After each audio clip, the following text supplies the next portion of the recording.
Stand back while we destroy this counterfeit passport. Officer Collins's voice slices through the crowded terminal. The TSA officer rips Dr. Nadia Bennett's passport in half before her eyes. He drops the torn document into a metal bin, strikes a match, and sets it ablaze. Flames consume her identity while travelers stare. Arms out, legs spread. Collins barks commands like she's a criminal. His hands violate her personal space during the pat-down, lingering, probing, humiliating. Fellow officers watch with smirks. Fake is fake, doesn't matter how expensive your suit is. Nadia catalogs every detail: badge numbers, faces, witnesses. Her expression remains carved from stone despite the public degradation. You people always try to use fancy degrees to intimidate us. The passport burns to ash as security cameras record everything. Have you ever witnessed discrimination at an airport? What did you do? Nadia's phone buzzes with a text. Landed yet? Meeting the president in 90 minutes. Dr. Nadia Bennett stands in the international arrivals line at Philadelphia International Airport. Her tailored Navy suit shows subtle wrinkles from the 14-hour flight from Ghana. Exhaustion pulls at her shoulders, but her posture remains perfect, a habit formed through years of being scrutinized in spaces where she's often the only black woman. 3 days of saving lives at a medical conference has left her drained. She reviews notes for her White House briefing on her tablet, mentally cataloging the pandemic prevention protocols she's developed. Her expertise in infectious diseases has saved thousands, though few passengers glancing her way would guess her significance. TSA Officer Collins notices her from his position at the checkpoint. He nudges his colleague, Officer Bryant, and tilts his head in Nadia's direction. Got another one with the diplomatic look, Collins mutters. $5 says her papers don't check out. Collins has a history with travelers who look like Nadia. Last month, his supervisor warned him about his disproportionate, random selections, but the conversation ended with winks and understanding nods rather than disciplinary action. Bryant shifts his weight, positioning himself to block the exit lane. When Nadia approaches, Collins straightens his spine, face transforming from bored indifference to rigid authority. Step aside for routine verification, ma'am, Collins announces loudly, waving through 3 white travelers with barely a glance at their documents. Remove that, please. He points to her elegant head wrap, though no security protocol requires this. Nadia complies with practiced dignity, aware of curious stares from other passengers. She's been here before, not this specific checkpoint, but this moment of unwarranted scrutiny. She places her belongings in the plastic bin while mentally reviewing her scheduled briefing with the Surgeon General tomorrow. Collins whispers to Bryant, "Got another one trying to use diplomatic excuses. Watch this." Collins takes Nadia's passport between his thumb and forefinger like it's contaminated. His eyes flick between the photo and her face with exaggerated suspicion. "Purpose of your visit to Ghana?" he demands, though the entry and exit stamps clearly document her conference attendance. "I was speaking at the International Infectious Disease Conference in Accra," Nadia replies evenly. "I'm the lead virologist at Johns Hopkins." Collins snorts. "This photo doesn't match you." He taps the passport photo that shows Nadia with straightened hair instead of her current natural style. "The passport is valid, officer. I changed my hairstyle since the photo was taken." Bryant pulls on blue latex gloves with a snap and begins searching her carry-on. He removes her carefully organized medical documents, letting several pages scatter across the inspection table. When Nadia reaches to collect her falling research papers, Collins barks, "Stay still! Do not touch anything!" His hand moves to his belt as if she's threatening him. A young white woman in line behind them watches the interaction, discomfort evident in her eyes. She glances around, seeming to look for someone else who notices what's happening, but then stares at her phone. "I'd like to speak with a supervisor, please," Nadia says, her voice calm but firm. "Supervisor's unavailable," Collins responds immediately. "Questioning my authority creates further suspicion, Dr. Bennett."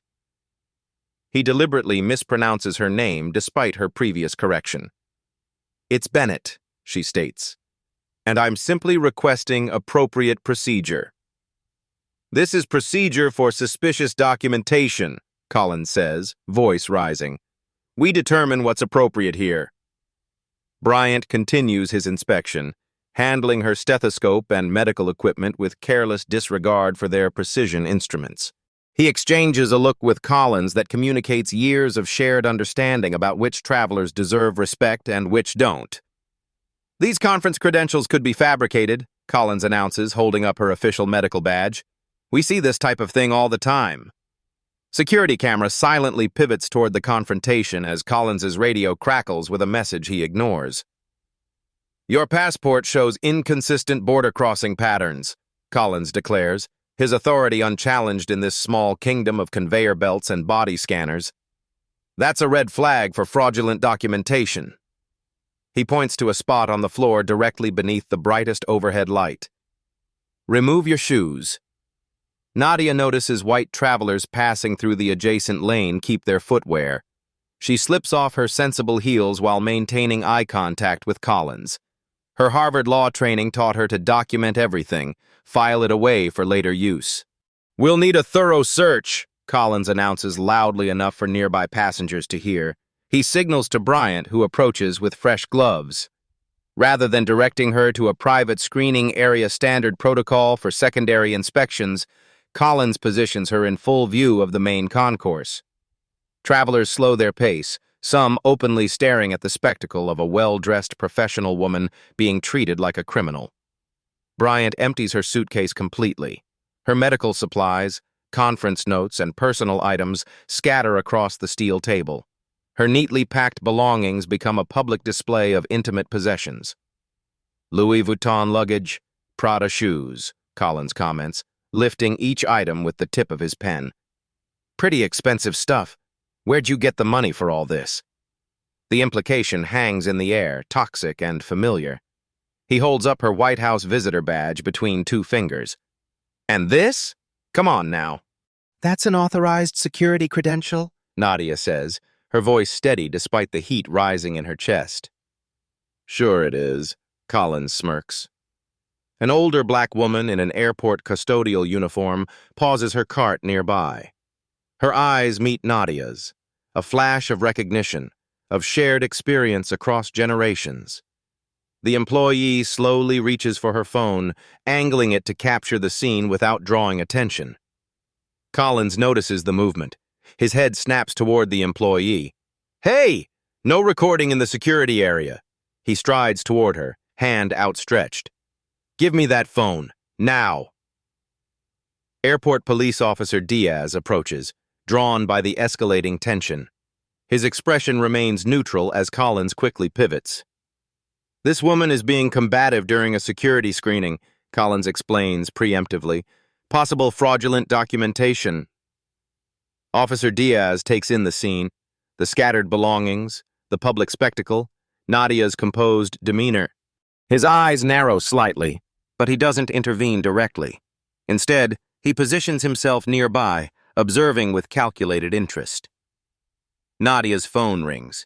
The caller ID reads AG Office, as Collins snatches it from her hand. Nadia's mind operates on two tracks. The outer track maintains her composed expression, her measured breathing, her professional demeanor. The inner track records every violation with forensic precision. Officer ID, Collins, badge hash 4872. Time, 2:17 p.m.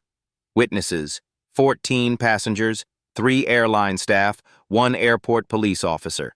Violations, unlawful search and seizure, destruction of federal property, discriminatory application of security protocols. This moment joins a lifetime of similar memories stored in mental evidence lockers. The Harvard professor who mistook her for janitorial staff despite her faculty ID. The hospital board member who asked if she was lost when she entered the executive meeting room. The real estate agent who suddenly claimed the property was sold when she and James arrived to view it. She makes a silent vow. This will be the last time someone like Collins acts with impunity. Collins answers her ringing phone without permission, holding it like a trophy. "TSA security checkpoint," he says with bureaucratic authority.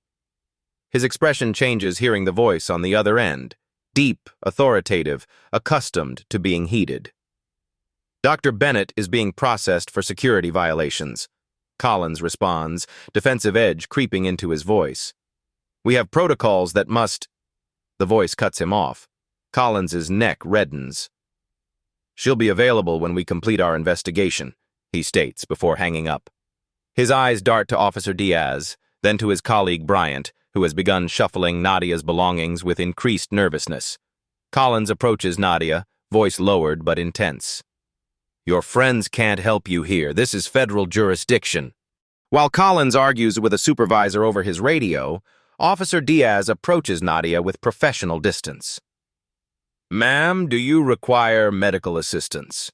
he asks, creating a moment of privacy in the crowded terminal. Nadia meets his eyes. "No, but please call this number." She recites digits from memory, her voice barely above a whisper. "Tell them exactly what you've witnessed here." Diaz's expression doesn't change, but he nods imperceptibly before moving away. From a secluded position near the airport offices, Officer Diaz makes the call. The line connects immediately. "This is Attorney General Bennett," answers a voice that commands attention without raising its volume.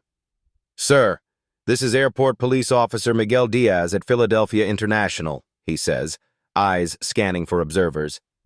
"I'm calling about your wife." The AG's voice remains measured but cold as ice. "Officer Diaz, I need every detail and every name. Start from the beginning." Diaz provides a concise, factual account while watching the security checkpoint from his vantage point. In Washington, D.C., the Attorney General ends the call and turns to his assistant. "Cancel my next 3 meetings and get me Philadelphia's head of Homeland Security now." Collins senses something shifting beneath the surface of this routine harassment. The woman's composure unnerves him. Most travelers break down, cry, plead, grow angry, giving him justification to escalate. Dr. Bennett's calm feels like a challenge to his authority. "Your passport shows signs of tampering," he declares, inventing new violations. "We'll need extended verification procedures." He gestures for Bryant to escort Nadia to a glass-walled holding room, a fishbowl where detained travelers become cautionary spectacles for others. The transparency intended as accountability instead creates public humiliation. "Standard procedure for suspicious travelers," Collins explains to the gathering audience of delayed passengers. Bryant's movements have grown hesitant. He's witnessed Collins's special attention for certain travelers before, but something about this woman's quiet dignity makes him uncomfortable. Still, he complies, career preservation overriding moral discomfort. Collins retrieves a clipboard and begins formal documentation for passport destruction. "Procedural necessity when fraudulent travel documents are identified," he explains loudly for the benefit of nearby travelers. Airport Supervisor Martinez hurries toward the growing disturbance, walkie-talkie crackling with concerned reports from other staff. "What's the situation here?" Martinez asks, tired eyes taking in the scene. Collins shifts into his well-practiced professional persona. Subject presented suspicious documentation. When questioned, she exhibited textbook evasive behaviors.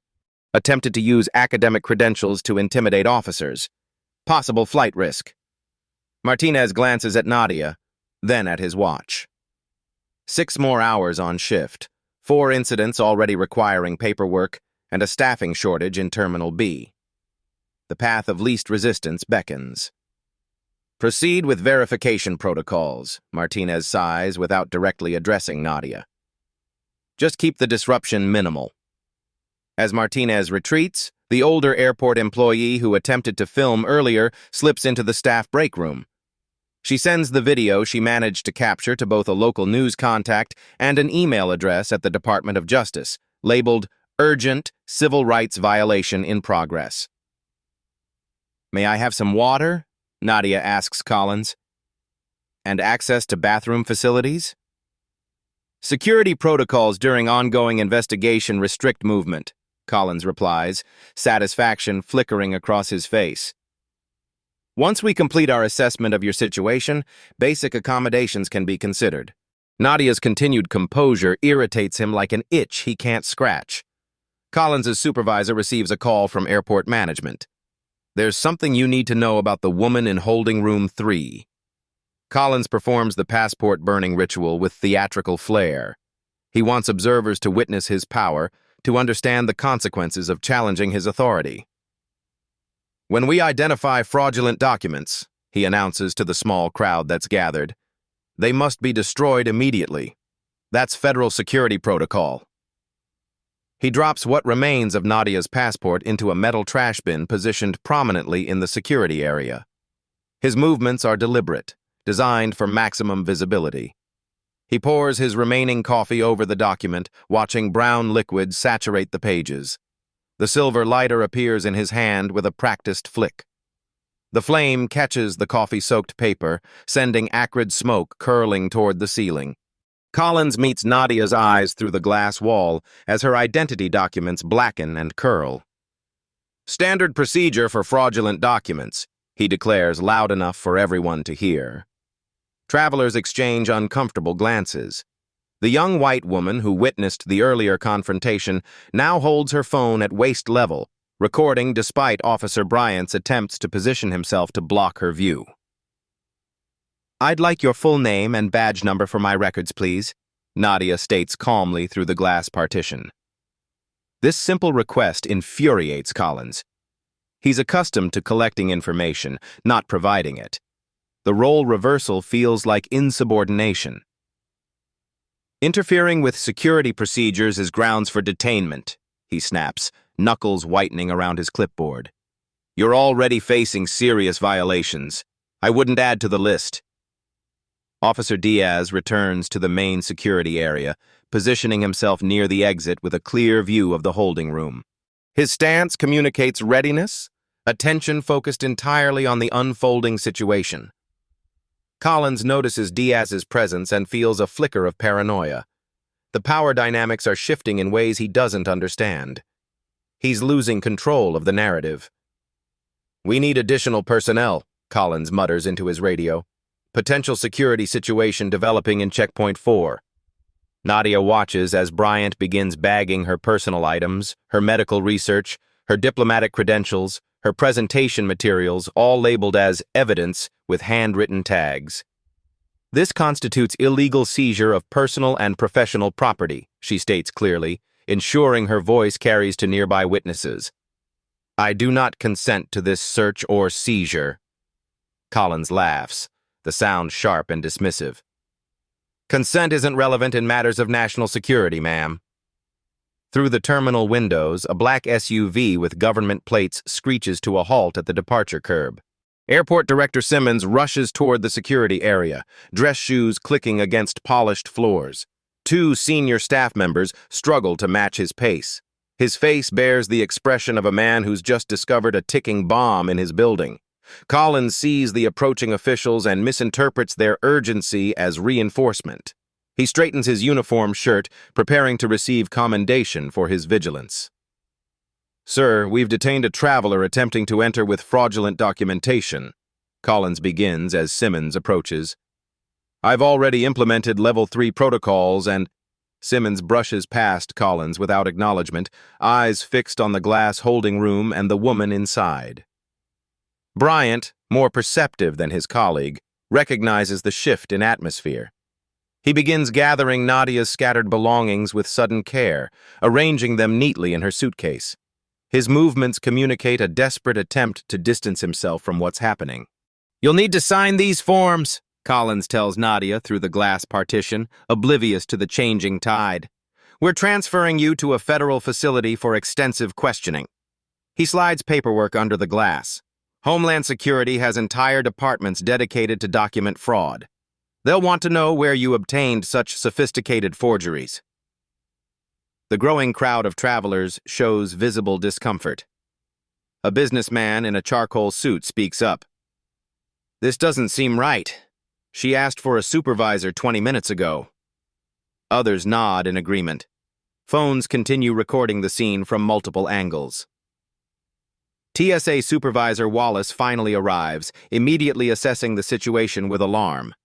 His complexion pales as he takes in the burnt passport remains, the detained woman, and the approaching airport director. "Officer Collins, step aside," Wallace orders, voice strained. "I'm in the middle of processing a security threat," Collins responds without looking up from his paperwork.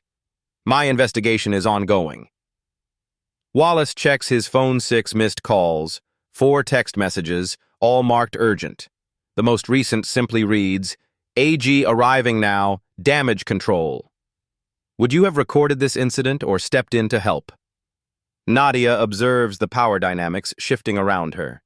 Still maintaining perfect composure, she addresses Wallace directly. "Sir, may I retrieve my phone to inform my husband of the delay? He's expecting me at the White House in less than an hour." The terminal doors burst open as Attorney General James Bennett strides in, flanked by federal agents and airport security. Attorney General James Bennett enters the terminal like a controlled storm. 6'3", his tailored charcoal suit and commanding presence part the crowd without effort. His expression carries the cold fury of a man accustomed to wielding power with surgical precision. 4 Homeland Security officials and 3 FBI agents follow in tight formation.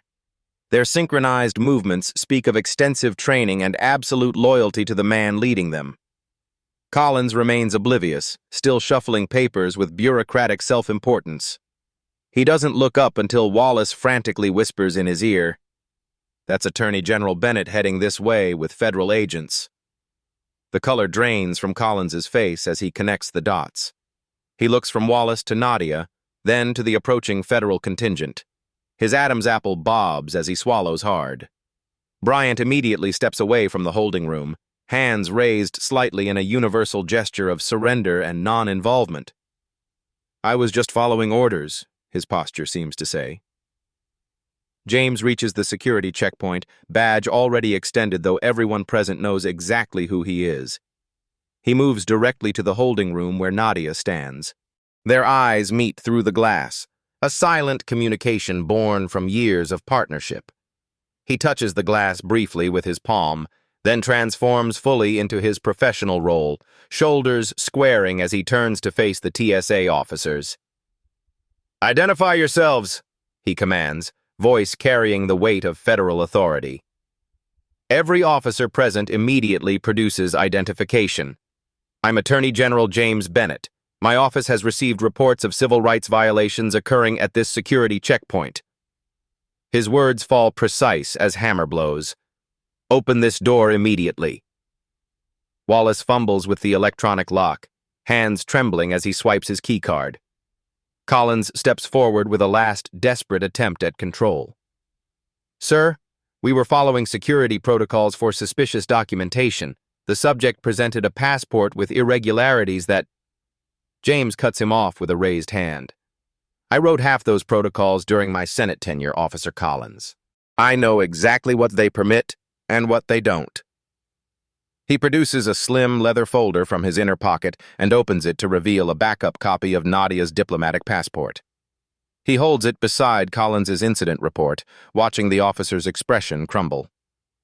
"My wife always travels with duplicate documentation, a habit developed over decades of international humanitarian work." The revelation ripples through the gathered crowd. Whispers spread as understanding dawns. Nadia steps from the holding room, professional dignity intact despite the ordeal. She stands beside her husband, their matched wedding bands now conspicuously visible.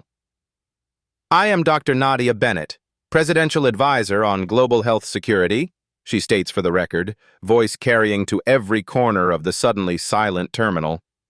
"I was returning from Ghana where I led a WHO emergency response team addressing a potential outbreak." She recites each violation with meticulous precision, never raising her voice. The calm delivery makes the abuse even more shocking to the witnesses. "Officer Collins detained me without cause, destroyed my federal passport without authorization, denied me communication and basic needs, and conducted an illegal search while making multiple discriminatory comments." Witnesses step forward. The older airport employee who captured video, The young woman who recorded from the line, a businessman who overheard Collins's remarks. Their phones and testimonies are collected by FBI agents with practiced efficiency. Officer Diaz approaches James directly. Sir, I witnessed the incident from its beginning. Officer Collins's actions violated at least 7 TSA protocols and potentially several federal statutes. I attempted intervention through appropriate channels but was overridden. Airport Director Simmons hovers nearby, face ashen with the realization of what has transpired under his authority. The lawsuit calculations visibly flash behind his eyes. The Attorney General turns to airport executives. This isn't just about my wife. I want every incident report from this checkpoint for the past 3 years by tomorrow morning.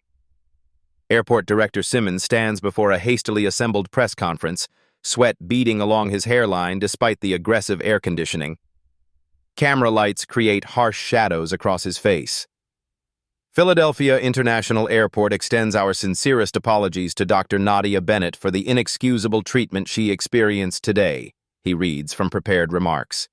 The actions taken by certain TSA personnel violated our protocols, our values, and potentially federal law.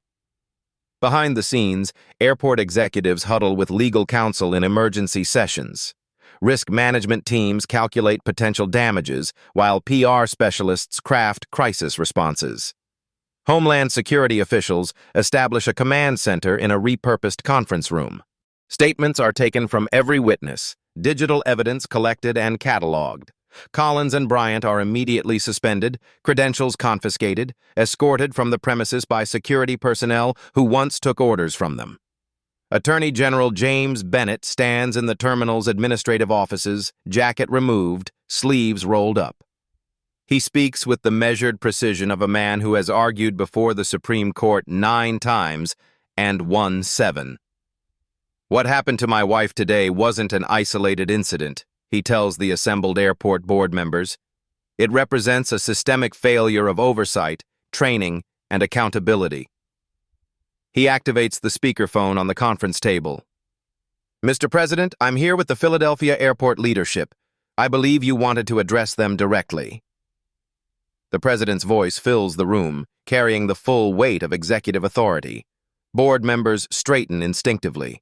News vans gather outside the terminal as the story spreads across social media channels. #Amara effect trends nationally before someone corrects it to #Nadia effect. Video clips from multiple angles show Collins burning the passport, performing the invasive search, denying basic courtesy. Dr. Nadia Bennett addresses a smaller gathering of reporters, composed and articulate despite her ordeal. What concerns me isn't what happened to me personally, she explains. I had protection most travelers don't. My husband's position, my professional connections. What about everyone else who faces this treatment without those advantages? Her statement resonates widely, transforming the narrative from a personal incident involving a prominent figure to a systemic problem affecting countless unnamed travelers. Data analysts from the Justice Department Civil Rights Division pore over 3 years of security checkpoint records. Their findings reveal a disturbing pattern. Collins had selected minority travelers for secondary screening at rates far exceeding statistical probability. Officer Collins conducted random screenings on black women at 17 times the rate of white male travelers, the lead analyst reports during a closed-door briefing. This pattern persisted despite multiple passenger complaints. Internal TSA records show these complaints were consistently downgraded, minimized, or buried entirely. Supervisors labeled them subjective perceptions rather than actionable reports. The paper trail leads through multiple levels of management. Bryant cooperates with investigators in exchange for potential leniency. In a recorded deposition, he reveals the unwritten profile guidelines shared among certain officers. Collins called them instincts, but they were really just biases, Bryant admits. He trained new officers to watch for specific indicators that were really just racial and cultural markers. Janice Williams, the 30-year airport veteran who filmed the incident, comes forward publicly. Her personal archives contain documentation of dozens of similar incidents spanning decades. I started keeping records in 1997, Williams explains, presenting meticulously organized files. Nobody would listen to verbal reports, so I created my own evidence system. Her detailed records become crucial evidence for the expanding investigation. Patterns emerge showing concentrated problems at specific checkpoints under particular supervisors. Officer Diaz receives a commendation from the Department of Homeland Security for appropriate intervention despite organizational pressure. His account of attempting to report previous incidents through proper channels reveals systemic failures in the complaint process. The TSA director holds an emergency press conference announcing comprehensive review of training protocols and complaint procedures across all U.S. airports. "What occurred in Philadelphia violates everything we stand for as an organization," she states. "We are implementing immediate reforms to ensure it never happens again." Congressional oversight committees schedule hearings to address travel security bias. Representatives from both parties recognize the political necessity of responding to public outrage. The video of Collins burning a passport while smirking has become this year's defining image of government overreach. A class action lawsuit forms as previous victims come forward, identified through Williams's documentation and newly released security footage. Law firms compete for lead counsel position on what promises to be a landmark civil rights case. Collins hires high-profile attorney who claims his client was following implicit training directives and taking the fall for institutional practices. The congressional hearing room buzzes with anticipation. Network cameras broadcast live to a nation transfixed by the unfolding scandal. Collins sits stiffly beside his attorney, attempting to project professional composure despite the visible sweat darkening his collar. "Officer Collins," Congresswoman Harris begins, "please explain the TSA procedure for handling suspected fraudulent passports." Collins leans toward the microphone. "When documentation appears suspicious, we follow escalation protocols to verify authenticity." "And these protocols include burning passports in trash cans?" Harris asks, her tone cutting through his bureaucratic language. "In cases of confirmed fraudulent documentation, rendering the document unusable prevents its reintroduction into the system." Screens around the hearing room display the TSA handbook, specific passages highlighted. "Could you point to the section authorizing destruction of travel documents by burning them with coffee and a personal lighter?" Collins shifts uncomfortably. "It's standard procedure." "It's not in the handbook," Harris interrupts. "In fact, the handbook explicitly prohibits destruction of any government-issued identification, directing officers to confiscate and submit suspicious documents through official channels. Isn't that correct?" His attorney whispers urgently in Collins's ear. The disgraced officer adjusts his tie. "Perhaps my training differed from current written standards." Bryant testifies next, his demeanor markedly different from his former colleague's defiance. "We were taught to identify certain travelers as higher risk based on factors that weren't in the official guidelines," Bryant admits. "These practices were passed down through informal training, never documented." "Could you elaborate on these undocumented factors?" Senator Reynolds asks. "Race, national origin, religious markers like head coverings," Bryant responds, avoiding Collins's glare. "We disguise these selections as random or documented vague behavioral indicators to justify them." His testimony implicates several supervisors who encouraged the practice while maintaining plausible deniability. Internal communications reveal coded language used to discuss targeting specific demographic groups without explicit discriminatory terminology. Collins grows increasingly agitated as his professional facade crumbles under questioning. "Dr. Bennett exhibited classic suspicious behaviors," he insists, voice rising. "Her travel patterns were irregular, her documentation questionable." "Her documentation was diplomatic grade and completely legitimate," Representative Torres interjects. "What specific behaviors justified your actions?" "She was argumentative, uncooperative." The video evidence shows Dr. Bennett speaking calmly throughout the encounter, Torres counters. Was maintaining eye contact and requesting a supervisor what you consider argumentative?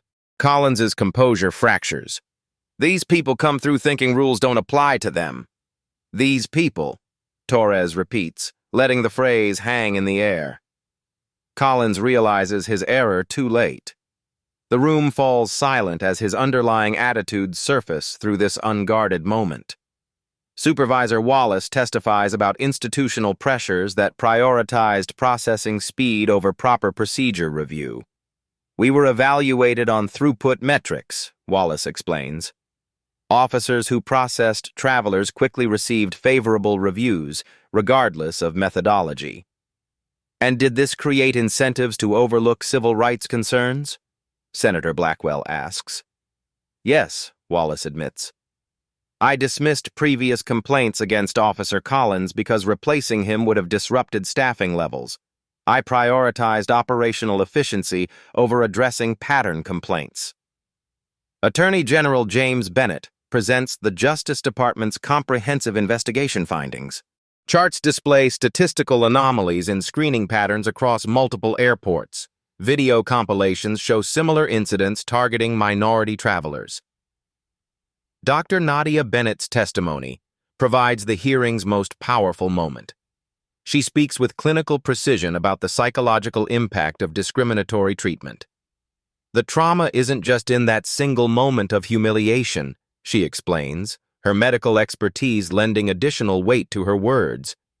It accumulates across lifetimes, affects physical health outcomes, and damages trust in governmental institutions. She speaks not as a victim seeking sympathy, but as an expert witness quantifying harm. Her testimony creates a stark contrast, her professional accomplishments and humanitarian work juxtaposed against how she was treated because of her appearance. The committee's findings are unequivocal. Collins faces criminal charges for destruction of government documents, civil rights violations, and filing false reports. His supervisors receive disciplinary actions for negligent oversight. Bryant, while still facing consequences, receives reduced penalties for his cooperation. As Collins leaves the hearing in disgrace, his attorney's phone rings with news that 3 other airports have identified similar patterns among their staff. 6 months after the Philadelphia incident, Transportation Secretary Rodriguez stands at a podium unveiling the Traveler Dignity Act implementation guidelines. Behind him, digital screens display the comprehensive TSA reforms being implemented nationwide. Every traveler deserves security with dignity, Rodriguez states. These reforms ensure that safety and respect are not competing priorities but essential partners. The new accountability measures transform airport security operations across the country. TSA officers now wear body cameras during all screening interactions. Footage uploads automatically to secure servers accessible to a newly formed civilian oversight board. The anonymous reporting system operates in multiple languages through both digital kiosks and mobile applications. Travelers and employees can document concerns without fear of retaliation, each report triggering mandatory review protocols. Janice Williams, the airport employee whose documentation proved crucial to the case, now heads Philadelphia International's new Civil Rights Compliance Office. Her decades of careful observation translated into formal authority. We're not just responding to incidents anymore, Williams explains during a training session for compliance officers. We're preventing them through continuous monitoring and immediate intervention.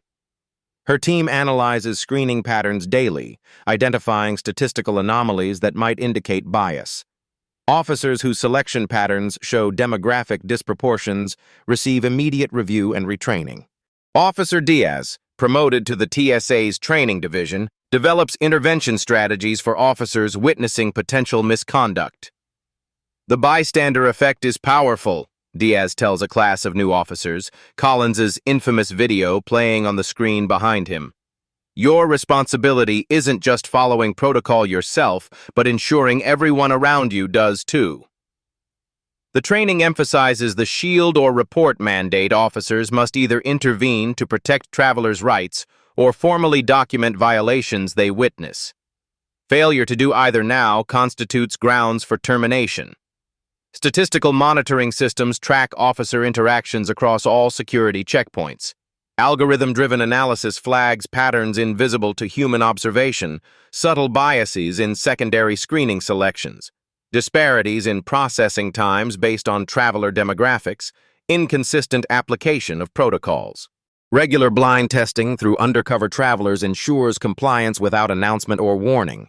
These travelers represent diverse backgrounds and document their experiences through standardized metrics, creating ongoing performance data. Community feedback sessions become mandatory quarterly events at major airports. Civil rights organizations, traveler advocates, and security experts participate in public forums addressing evolving concerns and recommendations. Dr. Nadia Bennett establishes the Travel Dignity Foundation, providing legal support to affected travelers without resources to pursue complaints individually. The organization pairs medical professionals with legal experts to document both the immediate and long-term psychological impacts of discriminatory treatment. Quantifying harm is essential to addressing it, Dr. Bennett explains during the foundation's launch. We're creating evidence that transforms individual experiences into actionable data. Attorney General James Bennett uses his position to prioritize transportation civil rights enforcement across federal agencies. Task forces coordinate between Homeland Security, Justice Department, and Transportation to address systemic issues holistically rather than in bureaucratic silos. The reforms spread beyond airports to border crossings, train stations, and other security checkpoints. Standard evaluation metrics now include dignity measures alongside traditional security outcomes. The Collins incident became our turning point. TSA Director Jackson acknowledges in an internal memo, "We cannot change our past failures, but they've become the foundation for building a more effective and equitable system." At Philadelphia International Airport, a new training class of TSA officers watches the Collins footage as example of what their profession must never become. 1 year later, Dr. Nadia Bennett passes through Philadelphia International Airport's security checkpoint. The transformation is immediately apparent. Gone is the atmosphere of tension and arbitrary power. In its place stands a model of professional security operations. The diverse staff moves with purpose and courtesy. Transparent procedures are explained clearly to each traveler. Digital signs display passenger rights in multiple languages. Body cameras record every interaction, their presence a constant reminder of accountability. Nadia places her belongings in the scanner bin without the familiar tightening in her chest that such moments once triggered. The officer checking IDs recognizes her, not for her husband's position, but for her own accomplishments. "Dr. Bennett, thank you for your work on the tuberculosis prevention protocols," he says with genuine respect. "My sister's a nurse in Ghana implementing your research." Nearby, a young black female traveler receives respectful professional treatment from an officer previously trained by Diaz. The interaction proceeds with efficiency and dignity. No performative authority, no unnecessary scrutiny, just straightforward security protocol. Janice Williams, now in her management role, spots Nadia and approaches with a tablet displaying statistical data. "Dr. Bennett, our quarterly metrics show significant improvement," Williams shares. "Complaint rates down 87%, processing consistency across demographic groups at 94% compliance, and employee satisfaction scores at a 5-year high." They discuss the ongoing challenges and successes of implementing reform across a complex system. Williams describes how the Philadelphia model has been replicated at 18 major airports nationwide. "The resistance to change wasn't as strong as we expected," Williams admits. "Most officers wanted to do their jobs properly all along. They just needed clear guidelines and consistent enforcement." Attorney General James Bennett joins them, arriving not as emergency response but as Nadia's travel companion for an upcoming medical conference. He carries 2 coffee cups, handing one to his wife. "The Denver International case concluded yesterday," he shares, referencing a recent implementation of the new accountability system. "The problematic officer was identified and removed before any major incident occurred." Prevention instead of reaction, Nadia notes with satisfaction. They watch travelers moving through the checkpoint, business people, families, students, tourists, each receiving the same professional treatment regardless of appearance or origin.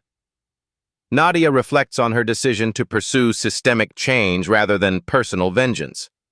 The easier path would have been accepting a settlement and allowing the story to fade from public consciousness. Instead, she leveraged the incident into transformation. The goal was never punishment, but transformation, she tells a passing reporter who recognizes them. Security systems only work when they recognize the humanity in everyone they aim to protect. James takes her hand, their partnership strengthened through shared purpose.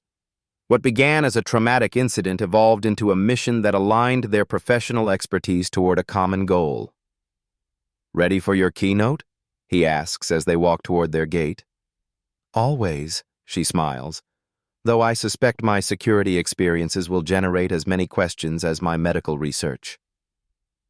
The airport continues its operations around them, a public space now truly serving the public, where security and dignity reinforce, rather than oppose each other. True security recognizes the humanity in everyone it aims to protect. The importance of documenting injustice cannot be overstated. When Dr. Nadia Bennett faced discrimination at Philadelphia International Airport, multiple witnesses captured evidence that transformed an individual trauma into a catalyst for national reform.